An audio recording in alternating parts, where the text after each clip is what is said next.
to the Public Safety Innovators Podcast.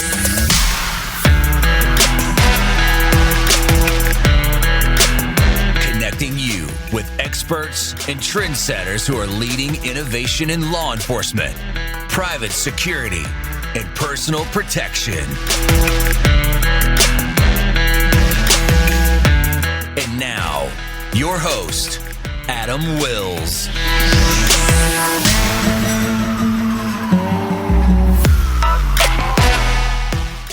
Welcome to episode 18 of the Public Safety Innovators Podcast.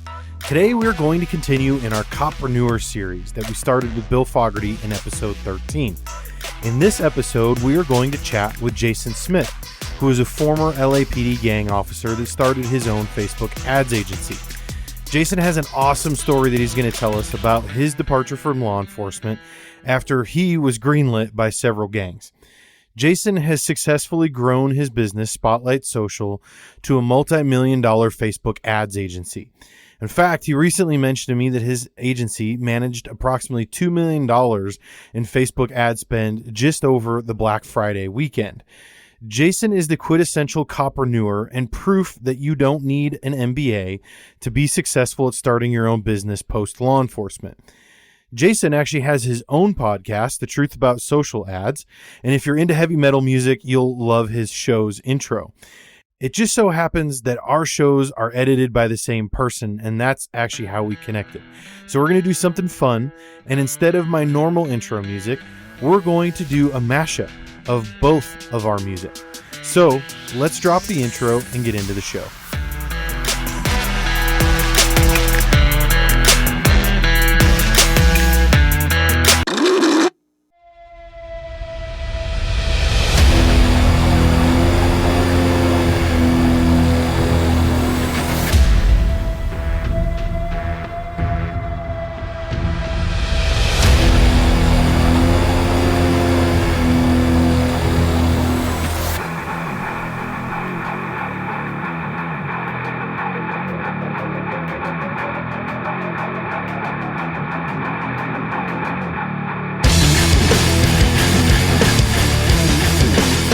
Jason, welcome to the show, man.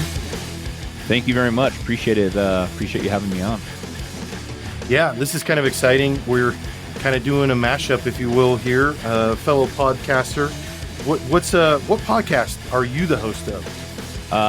So I'm the host of a podcast called The Truth About Social Ads, and we talk pretty much everything Facebook. And the reason why we call it The Truth About Social Ads is because we're kind of telling you the raw truth about really what goes on with Facebook ads and not just like all the fluff and being so vague like most podcasts are. It's like nitty gritty truth. You know, that's kind of how I am anyways. I just kind of tell it how it is. So that's what it's all about. It's pretty cool. Down and dirty and just get to the nuts and bolts of it, huh? Exactly. Well, I think it's kind of cool. Our story and how you and I met, happens to be that we were both coached on how to start our podcast by the same person. And Yep. we made a connection that way because we're both former cops. Yep. And so it's kind of neat to have you on. As I was telling you leading up to this, there's quite an audience here on the show that I call coppreneurs that are interested in starting their own businesses and have their own entrepreneurial ideas. And so it's great to have another fellow former cop on the show to talk about what you're doing. And here in a little bit, we'll hear a little bit more about your story and how you got to where you're at today. Yeah. Awesome. Yeah. When I was a policeman, I always kind of had that entrepreneurial spirit, I guess you could call it, but I didn't really know exactly what to do, which talking to a lot of other law enforcement guys with LAPD, they're like in the same boat. You have a quite a bit of free time to do something else. You just don't really know what to do. So, but yeah, we'll get into all that stuff later. So, yeah, for sure. So you run a Facebook ads agency, and obviously you're solving some problems for people. What are you doing? Yeah, so we run a pretty good Facebook ads agency. What we do is just basically help businesses grow and scale on Facebook, take their business to levels that they never expected to be on Facebook, and we're really good at that. So that's the problem that we solve is A lot of people come to us starting their Facebook ads on their own, or maybe they hired like a lower level agency and they're just not happy with the scalability of what they've done on Facebook. They come to us and say, hey, we really want to get to the next level. We evaluate everything. And if we think we can take them there, then that's what we do. Now, do you think is it possible for somebody to be as successful at running their own ads as you guys are able to be for them? I mean, there's a lot of people that just kind of try to take it into their own hands. And I try to explain this to people all the time that there's so much more to running Facebook ads than just clicking the stupid little button that says boost this ad, right? Yeah. And then picking Yeah. some silly little geographic area. Can you tell us more about what you and it as an agency are able to accomplish than what the average person can do on their own? Yeah, for sure. I'll be completely honest, like I am on my podcast. You're not going to get the same results running your own as if we were to take over your ads, right? Like it's not your full-time job. We do it every day. We have a partner manager at Facebook that helps us stay up with all the new updates. And if you have run Facebook ads in the past, you'll know that it's really hard to keep up with all the changes. I mean, one day to the next, you'll log into Business Manager and the interface looks completely different, right? We have the new Apple update coming up, which is going to be a huge game changer. And we're just lucky that we've grown to the point where we have a resource at Facebook. And literally, I can pick up the phone and call her and say, hey, what's going on here? Or if we have any issues or disapprovals or ad accounts get shut down, like I go directly to her. She takes it to her powers that be and helps us out. But on the side of someone running their ads themselves, it's like anything. Like I used to shoot competitively, and guys would tell me all the time or ask me like, hey, how are you so good? I'm like, I'm good because I practice every single day, right? Same thing goes with Facebook, right? Like shooting is a skill that if you take a break for 6 months, you're going to lose all your skills. You're going to have to build it back up again. You're going to have to learn how to basically learn almost how to shoot over again. Your hands got to get adjusted, your sure. eyes and all that stuff. So it's a skill that if you don't do it every day, there's too many variables to keep up with it if you take a break. And like if I were to go shoot competitively like I did before, I haven't shot competitively in probably 2 years, I'd get hammered, right? I would suck. Facebook's the same way. Like you can't just buy a course online because, and that's one thing I want to touch on really quick is there's all these guys out there who say, oh, buy my course for $1,000 and I'll show you how to scale your ads. Bullshit, dude. It's not going to work unless you really dive into this course. You spend every single day and you implement exactly what they're saying, which most people don't. It's just not going to work. So buying a course online is not enough. If you really want to get to the next level with Facebook ads, you either have to have a good agency. And if anybody has questions on a good agency here, please reach out to me. I'll let you know. And you don't have to hire me by any means. Get a good agency, someone you trust, and let them do their job. If they know what they're doing, they'll scale you up. And it may be a slow process, but you'll eventually get there. So short answer is you won't get as good results if I'm running your ads than you would if you're running your ad yourself. But there is some stuff you can do yourself to try to get to the point where at least you can see some sales coming in or whatever you're doing. And it may not be sales. It could be getting people registered to a webinar. It could be, a live event, whatever you're doing. But yeah, I mean, Facebook ads is complicated.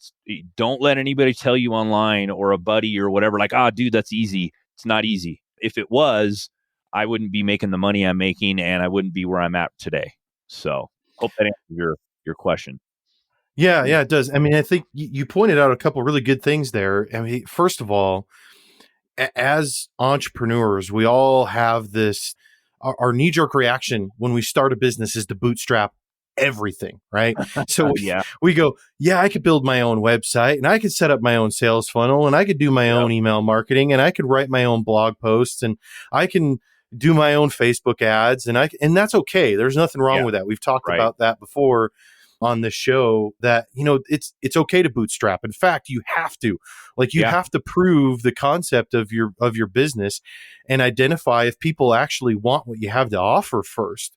But at some point you have to take the recognition that it is more important for you as the leader of your business, the one who's running it, the mastermind behind it, to work on your business, not in your business. Right. And so we talked about this a bit with Bill Fogarty. episode 13. We talked to Bill Fogarty on the show, and he spouted off this list of 7 foundational principles for starting your own business post law enforcement. And the last one, number 7, was find the money to do it right and invest in somebody who knows what they're doing. Yep. And that's exactly what you're talking about. I mean, there's just beyond the knowledge part of it, you could take these courses, like you said, and they're out there in abundance. Everybody is Everybody wants to sell a course. Trust me. and everybody has a YouTube PhD. Yeah, exactly. Yeah. And so, I mean, those courses are out there, and it's not that the knowledge they're sharing is wrong. It's just that the platform itself of Facebook and Instagram and any of these other social media platforms, it evolves so much over time, and people's buying habits change based upon whatever's going on in the world, like we've seen this last year, that you need somebody who is constantly immersed in that world of Facebook ads, for example, to be able to give you the best strategy and maximize the amount of money that you're spending on your ads so you can get a higher return. Yep.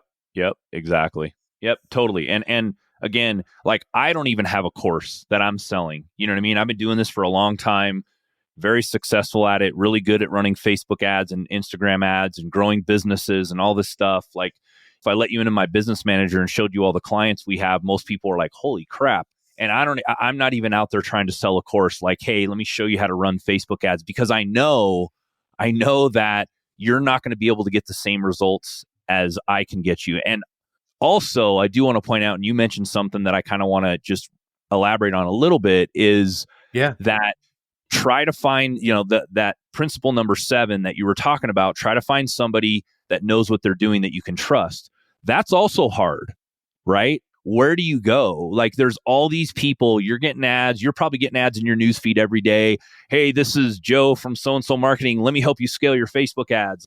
Can you really trust that guy? Maybe. Call him and interview him, get on a phone call with him. But it's also very hard to find a good agency. There's a lot of really crappy agencies out there that will charge you $5,000 a month and not do anything for you. And then that makes my job harder, because when you come to me and you say, hey man, I have this agency, I don't think it's working out. Then I get in and I do an audit for you, and I give you like a 30-page audit of what we could be doing better, what we would do is if our agency came on and handled your stuff. And it's not to talk trash about the other agency. I mean, literally, I don't say anything. I go in and do an audit, and people freak out. They're like, holy crap, some of the stuff I didn't even know you could do with Facebook.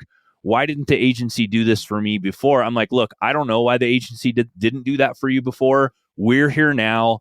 And it makes us have to jump through all these hoops and red tape to gain confidence and trust with the client, which they should have been handled correctly in the first place. So it's really hard to find good people sometimes, especially in the agency world where, you know how it is. I mean, I'm sure you've had people come to you and they're like, oh man, this guy totally messed up my funnel. Then you look at it and you're like, holy crap, dude, this is horrible. Oh yeah. Well, I think the biggest problem in digital marketing in general, right? Whether it's as a marketing strategist and web designer, fulfillment agency like I am, or doing Facebook ads, is that it's also one of the benefits. So it's a double-edged sword here, but the internet allows us to connect with people all over the place, but it also allows us to be a little bit less than honest about how we fulfill things. So what I mean by that is it's not just Facebook ads agencies. There are a lot of what I would call shadow agencies out there, which they're essentially acting as a broker. It's just somebody saying, I'm a Facebook ads agency, but really all they are is a salesperson, and they're just passing you off to actually be managed by somebody else.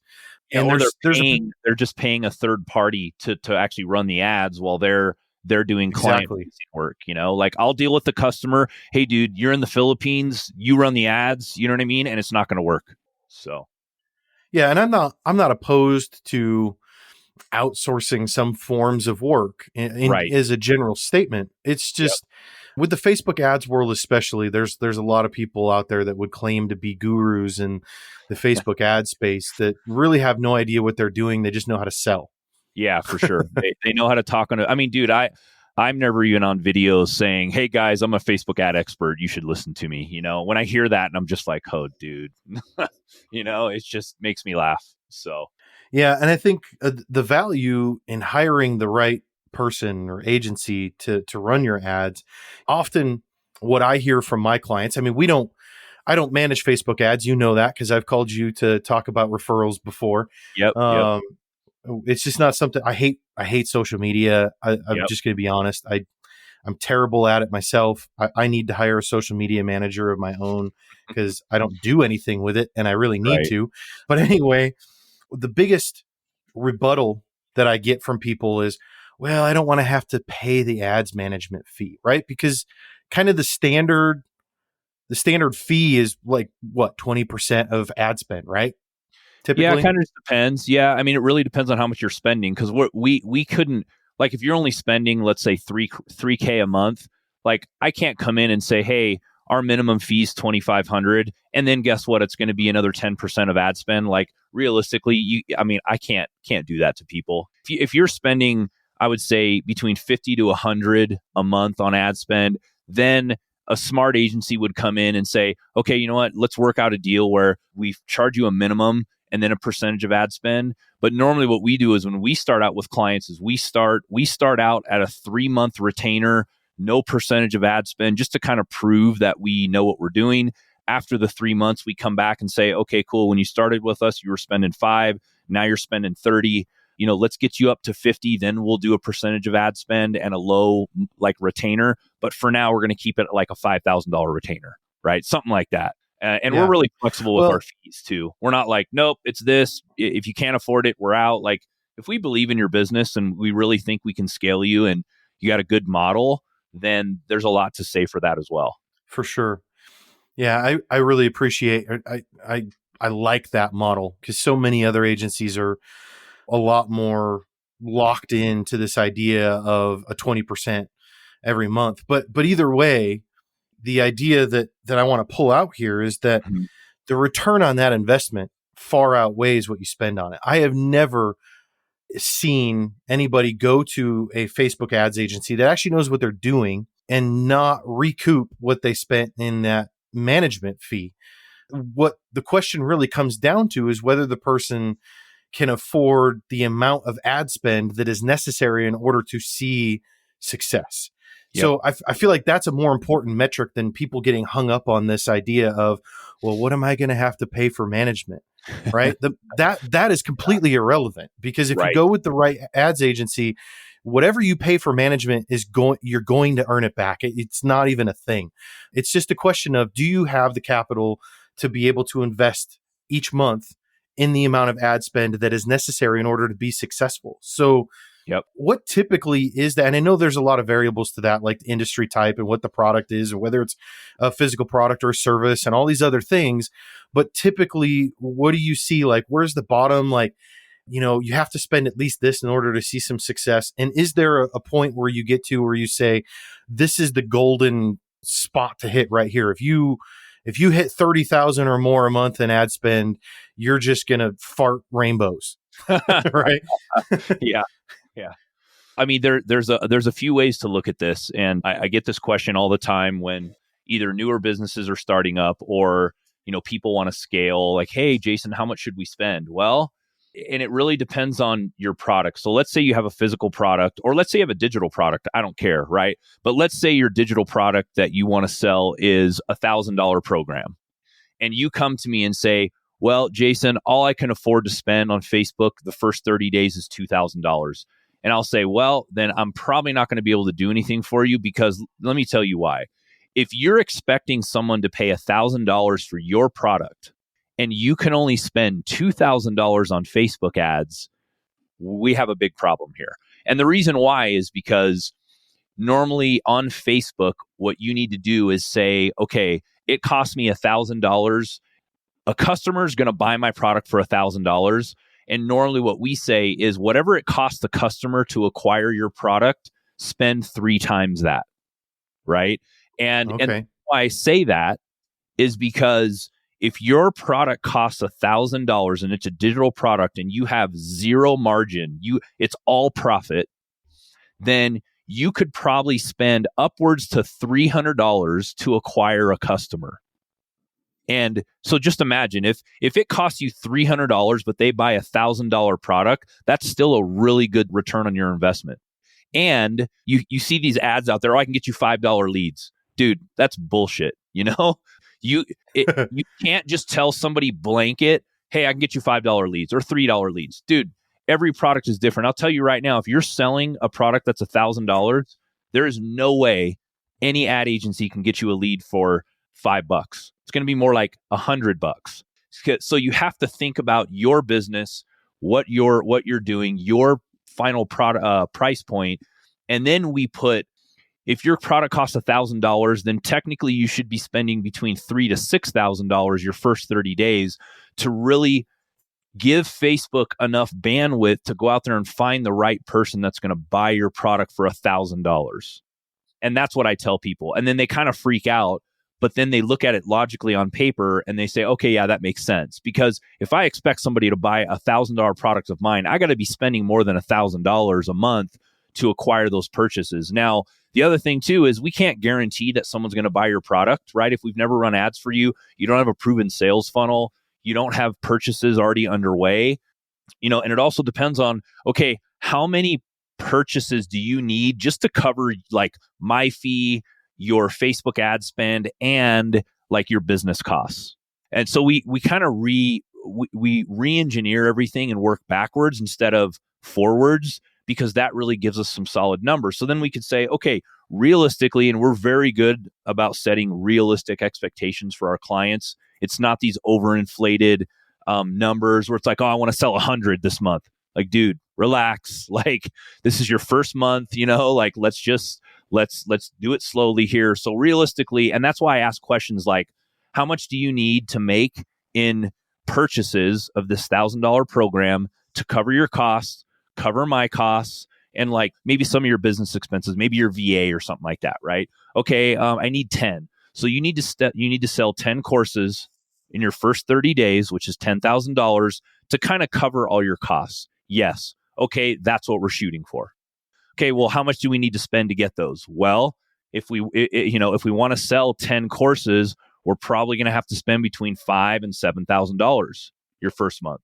Now, the other costs, of course, there's my costs and all this stuff, but that's kind of how it all works out. Is you gotta think about how much how much your price point is, what people are buying your product for, how much you need in revenue to cover. And again, we're not talking about making money and selling 100 courses the first month. Now, if we sell 50 the first month and you make 50K, awesome. Like, that's where we want to be, right? But I want to set realistic expectations for clients right when they start, because if you don't, trust me, dude, it's blown up in my face before. I've learned over the years not to do that, because if the client comes and says, oh, I want to sell 100 courses this month. Okay, have you sold any before? No, but I know I can do it. Okay, how do you know though? Does your landing page convert? Well, I don't know. So it's all a learning process, right? It's like, I mean, you know that, right? It's like you can't just, when you start running traffic to a landing page, you have a really good feeling this is going to convert. You deploy tactics that are proven and all that good stuff. But do you really know if it's going to convert? No, until you start running traffic. Then you tweak from there, right? And that's what we do at the agency. We test hundreds of different ads monthly, for clients, and come out with the winners, scale up the winners, turn off the losers, and that's how you scale. I mean, I'm making it sound a lot easier than really what it is, but essentially that's what it is.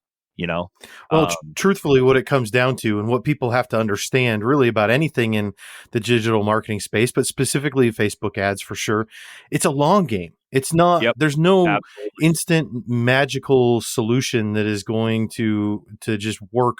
And you're going to see in 30 days, you're like, oh my gosh, it's amazing. And it's the same thing with like SEO, or like you've mentioned, running a sales funnel. It's the same. It's a long game. You've got to invest that money up front and just be consistent with it.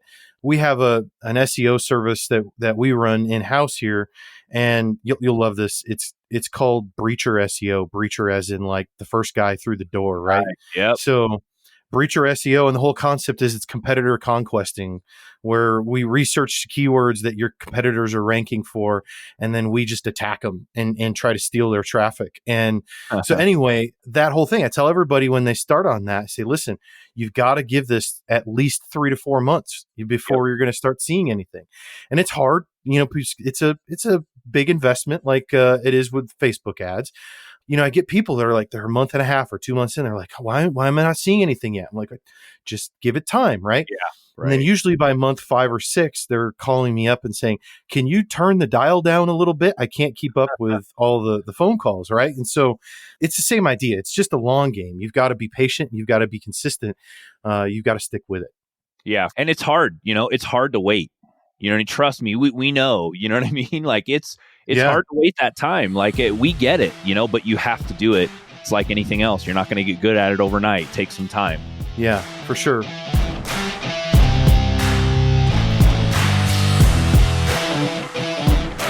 Here we are with Chapter 6 of the Marketing Minute. Tips to help you start your own business post-law enforcement or grow your existing business. We are continuing in our series, The 7 Critical Elements of an Effective Story-Based Marketing Strategy. So, you've just given your customer a clear call to action. Will they do it? Probably not. Remember, your purpose as a business owner is to help your customer solve a problem. And here's the single most important thing you need to know about how human beings make purchasing decisions. Every human being is trying to avoid a tragic ending. You have to tell your customers that there is failure at stake if they don't make the decision to use your whiz-bang or sign up for your service. This is counterintuitive because we don't want to scare our customers. But if you fail to warn your customer about the tragedy that could befall them if they don't work with you, you fail to answer the so what question every customer is secretly asking themselves. Simply put, if you don't warn your customer that there is something at stake, you are doing them a disservice. Shame on you. That's it for today's Marketing Minute. Go and check out every chapter by going to psi.chat/marketing minute. Now, let's get back to the show. So I kind of think Facebook ads in general are something that the law enforcement sector and even companies that are in the public safety industry, so like companies that are marketing products and services to law enforcement and public safety agencies, I feel like the idea of using Facebook ads has really been lost in there. And I want to use this time for a few minutes here to try and encourage both law enforcement agencies and companies in the public safety space to understand how leveraging Facebook ads can really benefit them. Can you speak to that? Yeah. So how it can benefit them is tremendous, right? Number one, with Facebook and Instagram, and people tell me all the time, oh, well, my audience isn't on Facebook. And then we run Facebook ads and 90% of the purchases are on Facebook. It's pretty funny, But Facebook is the biggest platform. I hate Facebook. Sorry. Yeah, sorry. I know. No, totally. And you know what? Actually, it's funny because on the personal side, if you send me a friend request, I never post anything. Yeah, I'm the same. I'm the same way. Yeah, like I don't post. The last thing I want to do after running Facebook ads all day is go in and post about how I'm sitting in the ER or something. I hate that too. People post all that crap. You're eating a bologna sandwich. Yeah, exactly. Oh, here's my food. I'm eating at this restaurant, right? Like I hate that crap, But here's Sorry, I took us down a rabbit trail. Yeah, exactly, right? Like, don't get me started on that stuff. But here's the deal, though. On the business side, Facebook's awesome, right? And you have to think about it that way. There's personal Facebook and there's business Facebook. You should be posting on your business page. You should try to at least, either that or hire a VA to post once a day for you or something like that. But the reason why Facebook is so powerful is, number one, you get access to a free platform that you can run ads off of. Okay. And it kind of irks me a little bit when I hear people constantly talk shit about Facebook, not the personal side, the business side, right? Yeah. About how, Facebook, this and that. Well, listen, dude, you get access to a free platform. How much does ClickFunnels cost? $297 a month. Is Facebook charging you $297 a month to use their platform? No, it's free, right? So you get to log into a free platform. Yes, they have rules and your ad account could get shut down, but it's free. And that's one thing that people don't understand. It's a free platform you get to log into. Number two, yes, you have to pay for the ad spend, but that's only logical, right? Like, if you want Facebook to run your ads, and Facebook it's an awesome platform when you know how to use it right. The things you can accomplish with Facebook, for example, I'll give you one example, and this is the benefit of Facebook. I had a guy come to us, but it's a business called Responsible Products, if you want to look it up. It's an e-commerce store. They do compostable, biodegradable, eco-free, organic, like sandwich bags and trash bags and all that kind of stuff, right? Really cool. And he came to me and he said, "Hey, dude, I'm sure people will buy this. People are kind of green friendly now and all that stuff. What do you think?" I'm like, "Yeah, let's try it out." He didn't even exist on Facebook. We started out spending, like $50 a day. All these orders are pouring in. Now, 2 months later, he's spending $40K a month on Facebook. Okay. His business quadrupled in 2 months on Facebook. Again, he had us running his ads. We ran the ads correctly. Like everything was good. He's got, we optimized his Shopify store. We helped him out with that. And he had to pay money to do all this, right? Like he wasn't just, "Oh yeah, work for free," but he paid us to do all this. But without Facebook, he could have never have accomplished that. He's now targeting people across the United States, which if you have a storefront, you're limited up to local traffic. And that's a lot. That's the reason why brick and mortar businesses fail a lot, is because you just either people don't know about you. Yeah, you could run a local Facebook ad, but then they're going to go to Target or wherever else. But with Facebook ads, if you have an online store, you have the ability to potentially market all over the world, right? And we're just marketing for this guy in the US right now, but he just opened up Canada. You know what I mean? And, a couple other English speaking countries. And that's the power of Facebook. So, and I didn't mention, he's getting a 3x return on $40,000 in spend. So do the math. That's awesome. Right? Yeah, well, I mean, that's like walking up to an ATM machine, sticking in $1 and getting $3 back. Yeah, and again, like he had to put in a lot of money to get this going. He had to build a Shopify store. He paid us to do that, right? Like we optimized it for conversions. And of course, he's paying us now. And it's funny because he's like, "Holy crap, I went from paying your guys minimum fee to almost doubling my fee in 2 months because of how much I'm spending." Well, dude, that's a good problem to have, right? A lot of people are struggling right now. So that's the power of Facebook and what Facebook could do for you if done right. If your funnel, and if your funnel or landing page, sales page, whatever you're doing is done correctly, the potential for you to explode is there. Now, again, this doesn't happen very often. I had another guy come to us. He has a medical device e-commerce store again. And he started out, he was selling a lot on Amazon, but didn't have any Facebook traffic going. And it's been about 8 months now. And we started at 0. And now he's spending $300K a month at a 2x return on Facebook. That's awesome, man. Selling one product, dude, this little tiny medical product that helps you breathe better. That's all it is. I mean, and he sends me emails like literally once a week. It's like, "Hey, Jason, I just want to thank your team." I'm like, "Dude, this is what we do," right? And again, he's paying for it, right? We're charging him a hefty fee now because he's spending $300K a month. But again, he sees the value in it now. He's like, "Man, I wish I would have done this a couple years ago." Yeah, that's what most people say, And also, I don't want to, blow any smoke here either. This doesn't happen with everybody. Some clients come to us and it just doesn't work. We can't make people buy your product. You can lead a horse to water, but you can't make them drink. Like that's just right. That's the old analogy, and if we think it's a great product, all this stuff, but people just don't want it. And sometimes we have to be the ones to step up and say, "Hey, dude, you know what? Like, I don't want to keep taking your money.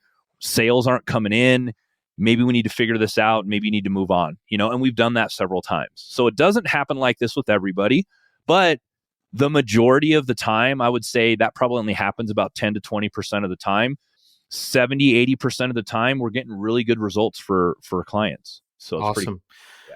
Well, I'm gonna open a story loop here a little bit, Jason, for the audience, because coming up on another show here soon, another episode, I'm gonna actually be talking to, and I don't want to say the name of the law enforcement agency yet, because I just want that to be a surprise. But I'm going to Sure. be having actually a group of guys from a law enforcement agency. We'll say it's a Midwest law enforcement agency Hmm. who has successfully used Facebook ads in order to reduce gun crimes in their city Cool. and recover stolen firearms. So that's going to be kind of a connection to this episode that's coming up, and how specifically you law enforcement agencies can leverage Facebook ads. Because I know it's kind of a strange concept to think of spending taxpayer dollars on Facebook ads, but if you can demonstrate a return on that investment that shows crime going down and Yeah. crimes being solved, hey, that's a good investment of taxpayer dollars as far as I'm concerned. Awesome. So, yeah, we're going to come back to that. But hey, right now, Jason, I know you've got a meeting coming up here actually with Facebook, and I want to be respectful of your time. But we've got some more important stuff we got to talk about here real quick before you go, because again, the whole idea here is that you yourself are a copreneur. And I want you to share with everybody a bit about your story and your journey in law enforcement, how you started in law enforcement, and then ultimately how you came to transition from an LA gang cop to now the CEO of a multi-million-dollar Facebook ads agency. So tell us your origin story. Gosh, crazy to think that, I really felt like I was stuck in my law enforcement career. But anyways, yeah, so I was an LAPD officer for almost 14 years. And gosh, this was totally a fluke deal, which, kind of happens a lot to a lot of entrepreneurs. You see a door open and you kind of jump through it and see what happens. But, I'll be honest, I was sick of the politics at LAPD. I was, I was getting benched for being out there chasing gang members and getting guns off the street and cleaning up neighborhoods and, all that stuff. And I was just couldn't trust a lot of people in the police department. It seemed like all they wanted to do was promote, and that story, right? Yeah. I had a really heavy jacket. My personnel file was probably, 200 pages thick. And, because, I've been in shootings, I've, been shot at, I've done everything, right? And I don't want to sound like the typical guy, and I don't want other law enforcement officers to be like, oh yeah, whatever. But I did work in one of the most violent cities in Los Angeles. And I worked in Watts, South LA. I worked in East LA, Boyle Heights area. And those were very violent areas where, in 6 square miles, we had 200 homicides a year in 6 square miles. Okay. So that'll give you the level of violence that we were dealing with.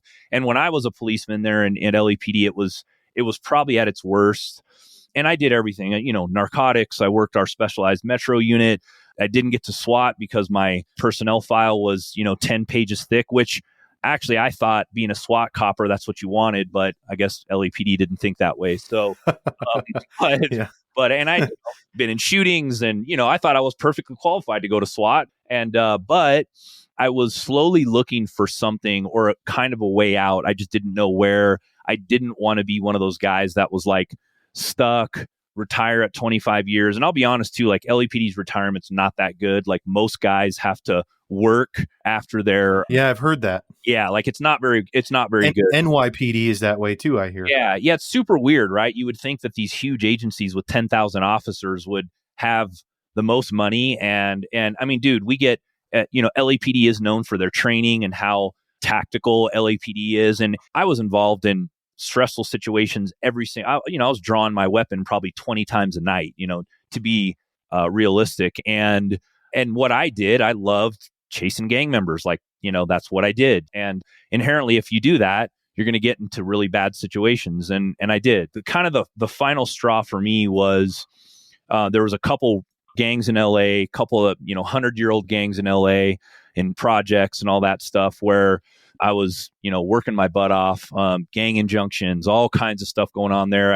I had 2 shootings in the housing projects in the same gang, and then ended up guy got released from prison after being there for 20 years, and this whole thing ensued, and we had an in custody death because he when he got out, he was doing all kinds of drugs and all this stuff, and then so he died. So I basically had 3 kills from the same gang, and the gang, of course, they didn't like that very much, so they greenlit me. My letter went up to Pelican Bay, to a high security prison, and where the Mexican mafia runs everything. And my name was on a letter saying, hey, we want to kill this guy. And then I kind of took a step back and I was like, okay, after 4 informants were coming forward saying, hey, dude, you got to get this guy out. They're going to kill him. They already have a plan. They're going to ambush him getting on the freeway. He knows where he knows what freeway he takes home. He knows where they live. He's got 2 kids. He knows what he drives. Like, so for a gang to go to that length to find out all this information about me and to want me dead, I was out there beating the streets pretty good. Right. So that was kind of the point where I'm like, okay, I'm getting paid what, $80,000 a year, never home. Nickels. Yeah, dude. like it's ridiculous. You know what I mean? And I'm getting paid all the like hardly any money. I never see my family. I'm a gang expert testifying in gang trials, 3 times a week. I'm working sometimes 24, 30 hours straight because it's so busy in Los Angeles. I was divorced, and it's probably because I was never home. And it's a hard life, right? I just took a step back and I'm like, and now supposedly this gang wants me dead and all this stuff. And, all these gangs have like joined rivalries because you got cousins who are part of Hazard. And then my other cousin's part of Lincoln Heights and all these other gangs. And they're joining forces now to make sure that I basically don't come back one day. I'm like, okay, what the hell am I doing here? And, I think that story resonates with a lot of people that are listening to this show. It resonates with me. There's a lot of correlation there in our stories. Yeah, for sure. And so I was looking for something, and lo and behold, one of my buddies who wasn't a law enforcement officer, he actually was selling like some supplements. Said, hey, this is when Facebook ads had first came out. And he said, hey, dude, I heard about Facebook ads and, just being a buddy, like on my days off. And actually, I was assigned home at the time because this gang was after me. So they assigned me home. And so I had nothing to do. So I ended up just helping him out with some Facebook ads. And lo and behold, sales started rolling in from Facebook ads. And I was like, oh, man, this maybe we could actually do something here. Right. So then I ended up searching up some courses. I actually ended up spending $15,000 on a really high level Facebook certification course where you actually get to go to Facebook and train a little bit there, and you have to pass a test and all this stuff. And I ended up passing the test, and I found out that you got agency owners making $30,000, $40,000, $50,000 a month, and I was like, wait, what? I'm making like $4,000 a month, And I couldn't believe it was possible. And they're like, dude, I work from home. I'm virtual. Like all my employees are virtual. I'm like, nah, man, this is too good to be true. But once I got into it more, I realized that, man, you could actually do it. And to make a long story short, I ended up starting the agency, and I was making $10,000 a month before I quit the police department. I literally, once that $10,000 a month was coming in, I literally walked in with my resignation, threw it on the desk, and I'm like, I'm freaking out of here. And my watch commander at the time was like, wait, hold on. Like, you're kidding me, right? Like, cause I was a pretty decent copper. I loved what I did and I was good at it. And they were like totally floored that I was quitting. And I kept it all a secret. Like, I didn't tell any of the other guys that I was doing a Facebook thing or whatever, because they wouldn't have cared, or they'd been like, yeah, dude, whatever, And yeah, that's how it all started and worked out. And then months later, I was up to about 30K in revenue. I couldn't believe it. Living a lifestyle that I never thought possible. And I tell you what, if I wouldn't have quit, I'd still be making pennies and I wouldn't be where I'm at today. So I'm truly grateful for that. Yeah, that's an awesome story. There was a part of your story that you shared on your podcast when I was listening to it about how you went to that high level course you were talking about. Yeah. And for everybody else that's listening, because they obviously can't see you right now, Jason is all tatted up, covered in tattoos, beard, the whole 9 yards, right? And you were talking about how you walked into this class and you immediately were like, I don't think I'm in the right place. Like, you felt out of place. Totally. And that story really resonated with me, because I think we all kind of go through that in this transition when we leave law enforcement. We're just so used to the type of camaraderie and brotherhood, sisterhood, whatever, that we have in law enforcement, that when we step out into the private sector, we're like, man, this feels weird. Yeah. And so, like, when I left my law enforcement career and decided to go full time into my marketing agency, one of the very first things I did, like within a couple of months of being done with my law enforcement career, I went to the Denver Digital Summit. Oh. And I mean, there are thousands and thousands of people there, marketers and web designers, whatever. And I felt so out of place. I'm like, these are not my people. Right. These people are weird. Yeah. Right. Yeah.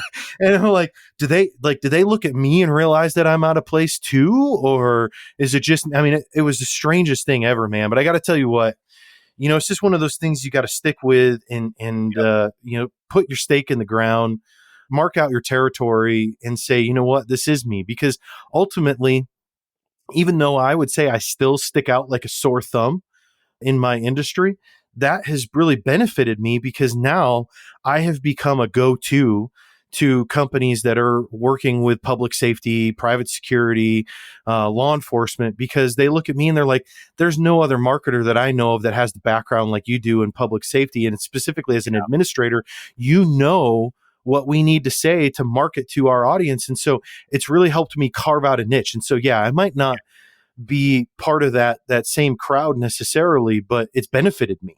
Yeah, for sure. Yeah, absolutely. And you know what? When I said that too on my podcast, it was true. Like here I am in Dickies and a freaking flannel, long hair down to my shoulders. My beard's like halfway down to my chest. And it's hilarious because I had my flannel on, but my knuckles are also tatted. So like people are looking at me going, where the hell, like, is this dude going to like the marijuana convention or what? But I will say that at the end, because it was a 7-day training, super intense and all this stuff, there's like 4 guys that I still talk to pretty much daily from that training. So although we look different, we act different, we're totally different people, they cannot relate to me being in shootings, chasing gang members and doing all this stuff, but that doesn't matter, right? What matters is they're great guys. They taught me everything I need to know here. They were the first ones to be like, hey, dude, do you need a client? Yeah, I do actually. Okay, here you go.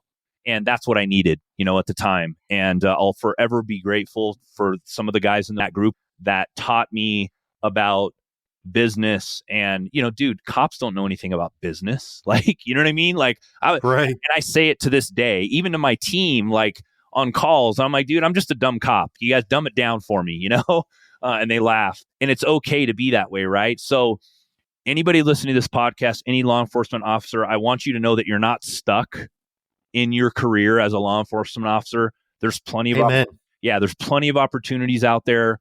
Shoot, I almost did 14 years, right? Like you would think after 14, I'd just be like, oh, dude, I got a few more for 20 and then 25. I'll go and drop. I'll make a bunch of money in my retirement. But I didn't, right? And I'm so glad that I didn't because I would actually be about 21 years on the job right now, I think, but probably a little more. And I'd probably be miserable, working inside somewhere because I'd probably be in trouble. You might be dead. Yeah, actually, that's the other thing too. Man, I could go on for stories. I mean, actually, there was a crackhead that I gave a break to one time on the street there in Boyle Heights, and she saved my life one time. Some gangsters were waiting for me to come into a bar that I always went into every night. They stiffed in a call. They were waiting for me on the door with an AK-47. They were going to blast me coming through the door. And she saved my life, right, one night. Uh-huh. And again, it's like this accumulation of things, and my wife was like, dude, you're going to die out there. You know that, right? Like one of these times someone's going to catch you slipping, a gangster's going to catch you slipping somewhere and you're going to die. And I'm like, yeah, you're probably right. And my pride didn't want me to say, yeah, you're probably right. It was like, nah, no one's going to get me, but that's where it gets cops in trouble. And I had to take a step back, and that's why I did originally. So yeah. Awesome. Well, do you have any final thoughts you want to share with the audience? Maybe some advice or encouragement for those that are considering leaving law enforcement and starting their own business as well? Yeah, I think kind of just like what I said earlier, you're not stuck in a career that either you don't want to be into or you're sick of the politics or you can't trust anybody. I had one partner for 10 years that I could trust. That was it. And you're not stuck there. Reach out if you ever want to chat or talk, or if both of us could be a source of inspiration for you to take the next step. Now, don't get me wrong. I'm not saying go put in your resignation and then figure out what you're going to do. You have plenty of time. Look for what you're going to do. Something will come up just like it did for me. Walk through that door, take a chance, and it could be the best thing you ever did because it's the best thing that I ever did. And now I'm home. I get to go to all my kids' stuff. I can actually afford to do things and go on vacations. And I don't have to finance everything, you know what I mean? Which I did when I was a policeman. So don't think you're stuck. Take that leap of faith and trust yourself that you can do it. And it may be rocky for a while, because it was for me, but that's what you have guys like us here for, is to make sure you're in the right position and you're going the right direction. So that is excellent advice. And I want to encourage everybody to go back to the last episode 17 of the Public Safety Innovators podcast, where I talk about this exact thing, about being prepared for the unexpected, the departure, if you will, from your law enforcement career, whether it's something you're planning for, or it's just something that comes up that you don't expect, and you're in a situation where you've got to transition to something different. Have a plan in place for what that looks like. And in that episode, I give you some advice and some tips on how to do that.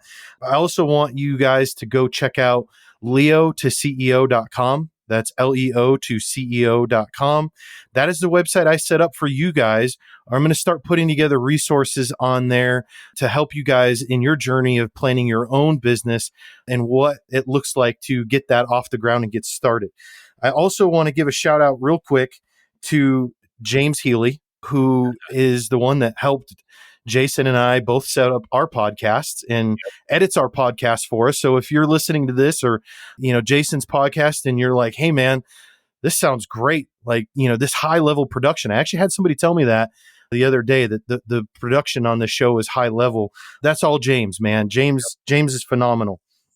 Yeah, sure. And if you want to throw my info up on that site you were talking about too, please feel free. And if anybody wants to reach out, and even if it's just to chat, a source of encouragement or anything, I'm always here. I've been through it all at LAPD. I've been sued in federal court 3 times, been in shootings, I've been shot at. I know what it is to have PTSD and to have struggle with things. And if there's anything I can do, please feel free to reach out. I'm here for any law enforcement officer that needs it. Not that you do need it, but if you do, we're here for you for sure. Yeah. Go check out The Truth About Social Ads. That's Jason's podcast. Yeah. And Jason, why don't you just let everybody else know exactly how they can connect with you? What other places can they find you at? Yeah, for sure. Besides The Truth About Social Ads, you can email me, jason@spotlightsocialllc.com. And my website's spotlightsocialadvertising.com. If you want to go there, you can contact me through there too, book a call, and, we can chat. So whether it's about Facebook ads or law enforcement, whatever it is, I'd be more than happy to chat with anybody, especially, coming from this podcast as well. So I'll be more than happy to. Awesome. Well, thanks for being on the show, Jason. I think we held you over a little bit long here, but I'll thank you on behalf of the audience for that, because you gave us some awesome nuggets of insight and information there. Yeah, man. No problem at all. I already told Facebook I'd be running a little bit behind, so we're good there. But yeah, thanks a lot for having me on. I appreciate it, man. Awesome.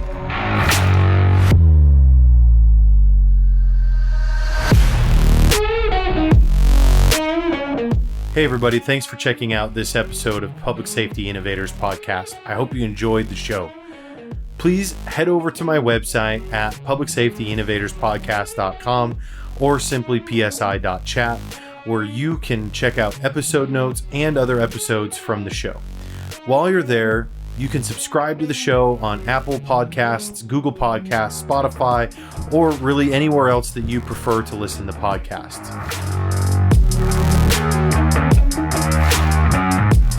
I would greatly appreciate if you could help other people find the show by leaving a review wherever it is that you prefer to listen to the show.